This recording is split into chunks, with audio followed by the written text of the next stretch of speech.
Cultivating spiritual maturity. Ang kahulugan naman ito ay discipleship. Tignan nyo, every Tuesday meron po tayong enhancement.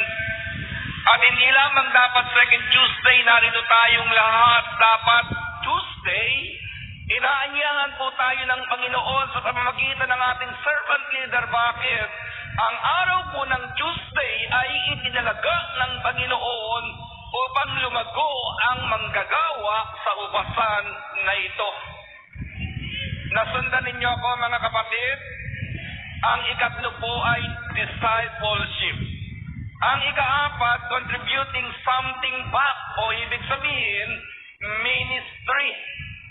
Yung talent na ibinigay sa iyo ng Diyos.